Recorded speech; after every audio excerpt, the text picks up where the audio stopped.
ये भव्य यज्ञ ऐसा होगा जो न कभी हुआ है और ना ही भविष्य में कभी होगा, न भूतो न भविष्यते। इतिहास बनेगा ये यज्ञ, इतिहास। ऐसे विराट आयोजन में शिव का बहिष्कार विश्व इतिहास की अमिट घटना होगी। शिव को ओछा बनाकर सभी देवताओं में तुच्छ कर देंगे, जीव जंतुओं से भी छोटा बना देंगे, छोटा।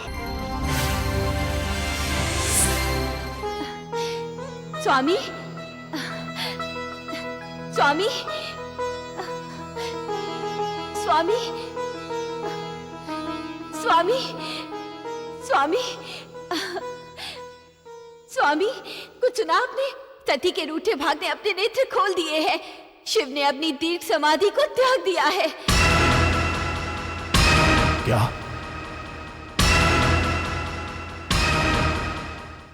हमारी पुत्री के ऊपर छाए संकट के बादल छट गए हैं। अब हमें उसकी स्थायी प्रसन्नता और सुख के लिए दान पुण्य करना चाहिए। सारे नगर को घी के दिया से जगमगा देना चाहिए। हे देवी, किसके लिए घी के दिए जलाने चाहिए? उसके लिए जिसने अपने अहंकारी पति के लिए सज्जन पिता को त्याग दिया, उसके लिए। मत भूलो देवी, आडंबरी महादेव के कारण हमारे परोपकारी भ्राताश्री को भरी सभा में सार्वजनिक उपहास का पात्र बनना पड़ा था। महादेव के घमंडी व्यवहार के कारण केवल भ्राताश्री ही नहीं, सारे देव समाज ने उससे मुंह मोड़ लिया है। ऐसे अभिमानी शिव की साधना त्यागने पर प्रसन्नता का शंख बजाना बुद्धिमानी नहीं, अशुभ है, अशुभ। सती ने जो कुछ भी किया अच्छा नहीं किया। क्षमा करे पूज्यवर, सती ने कुछ बुरा नहीं किया है। उसने तो अपना पति धर्म निभाया है, सनातन परंपरा की रक्षा की है और सुहागनों को एक नया आदर्श दिया है। किंतु हमने माता पिता के पवित्र आदर्शों की शव यात्रा निकाली है, अपने पालक धर्म को ठुकराया है। क्या आपको इसका तनिक भी पश्चाताप नहीं? पश्चाताप? कैसा पश्चाताप? किसका पश्चाताप? उसका जो मानसिक रोगी है, बुद्धि विकलांग है, व्यवहारिक अपंग है। यदि हमने उस घमंडी शिव को अपनी कन्या नहीं ब्याही होती तो हम उसकी ऐसी दुर्दशा करते जिसे देखकर सभी अपनी छाती पीटते। छाती! ऐसा न कहे स्वामी, व्यर्थ के वैर भाव को मिटा दीजिए। शिव कोई साधारण व्यक्ति नहीं है, वो तो महादेव है, महादेव। उनसे शत्रुता रखना विनाश को खुला निमंत्रण देना है। हे स्वामी, आजकल मुझे बार बार अमंगलकारी लक्षण दिखाई दे रहे हैं। मैंने स्वप्न में इन दोनों ऋषियों को रक्त सरोवर में स्नान करते देखा है। डाकनियों और शाकनियों को इनके शवों पर खिलखिलाकर नृत्य करते देखा है और बेतालों को रक्त से भरे दियों से इनकी आरती उतारते देखा है। हे स्वामी, मेरा स्वप्न अशुभ है, मृत्यु और विनाश की चेतावनी है ये।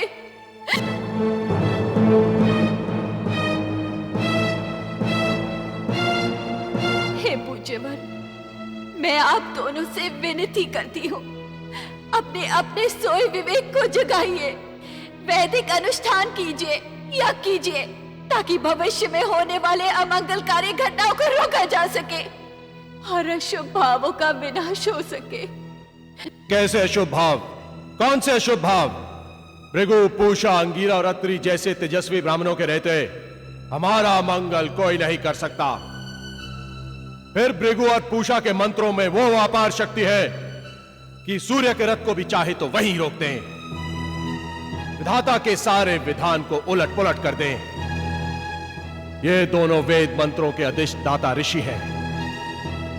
इन्हें तुम शिव से कम समझती हो? हे दक्षराज, देवी हमें जो समझे समझने दीजिए, परंतु अभी अभी देवी जी ने जो कहा कि हमें जगत के अमंगल अपशुगनों को मिटाने के लिए यज्ञ अनुष्ठान करने चाहिए, तो क्यों ना हम एक विशाल बृहस्पति यज्ञ का आयोजन करें जिसकी अध्यक्षता ब्रह्मा जी और भगवान विष्णु करें। भृगु ऋषि, मैं आपके मन के छिपे भाव को समझ गया। इस विशाल यज्ञ में सारे के सारे दिक्पाल लोकपाल के साथ देवता, दानव, मानव सभी को आमंत्रित किया जाएगा। परंतु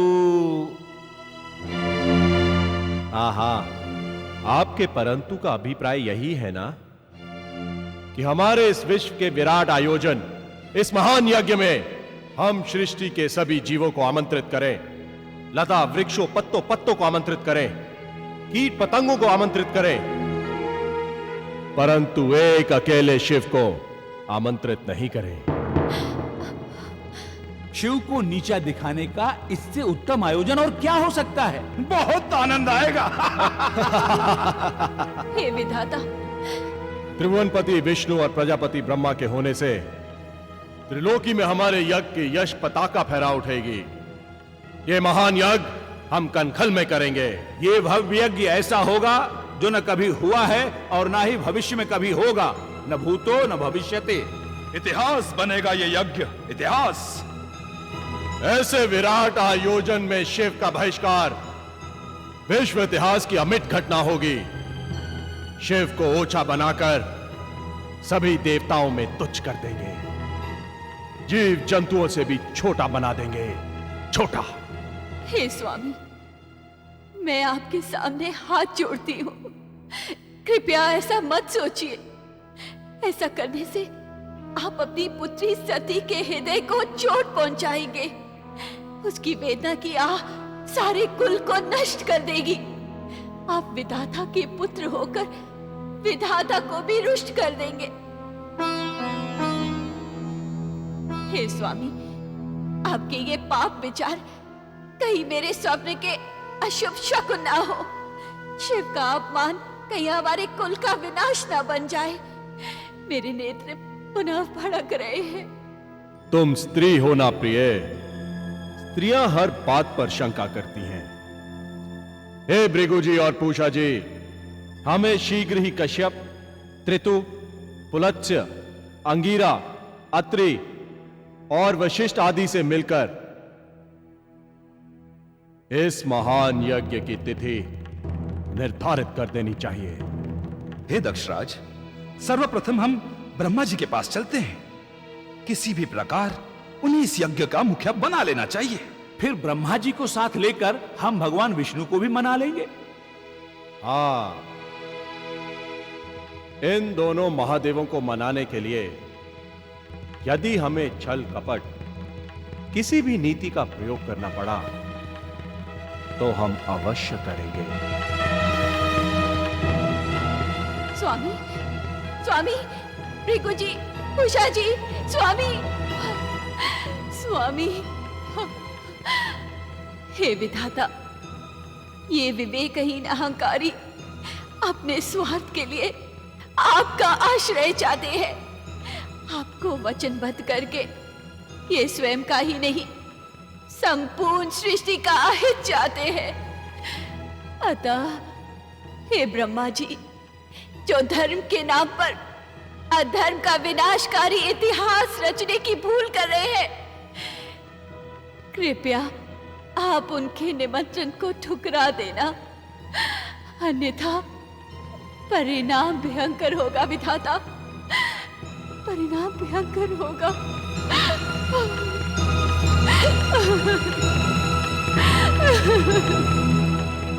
हे पुत्र दक्ष, महान यज्ञ का आयोजन यह तो अति उत्तम और शुभ कार्य होगा।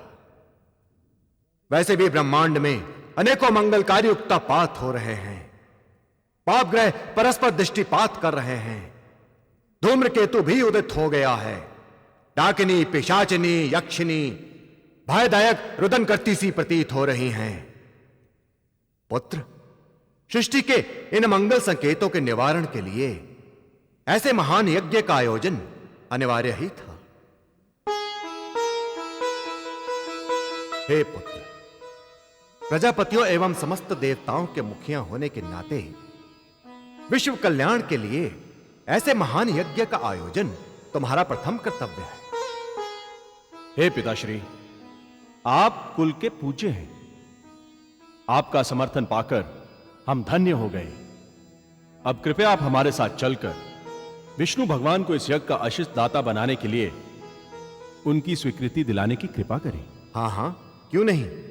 भगवान नारायण तो सृष्टि के हित के लिए सबसे पहले सहयोग देते हैं। किंतु पुत्र, क्या तुमने इस यज्ञ में देवादिदेव महादेव शिव को सागर आमंत्रित किया या नहीं?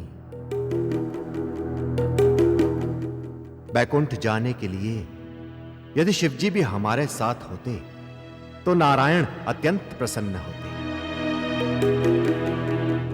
हे पिताश्री, शिव हमारे शापित हैं, अतः हम उन्हें त्याग चुके हैं। शिव का नाम लेना भी हमें क्लेश देता है, हमारी छाती में शूल की भांति चुभता है। इसलिए शिव निमंत्रण के योग्य पात्र नहीं है।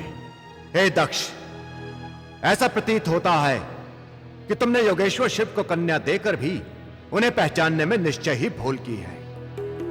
स्मरण रहे, हमारे महादेव अभिशाप और वरदानों के बंधनों से मुक्त हैं। शिवजी के बिना किया गया यज्ञ कभी सफल नहीं होगा।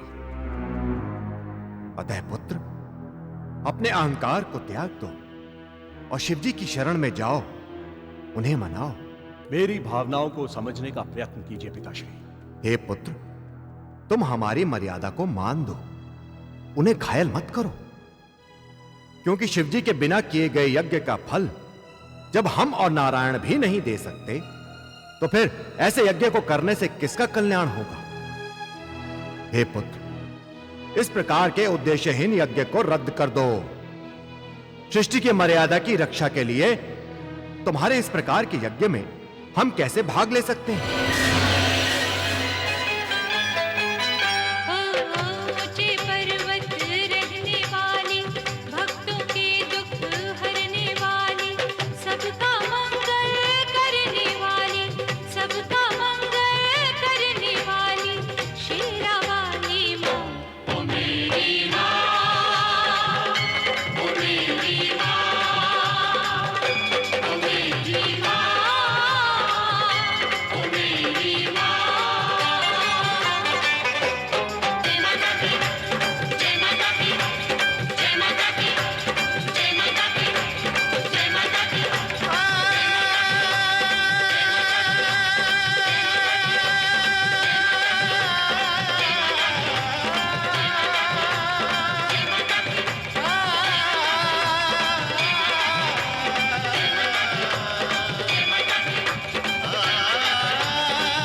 Thank you.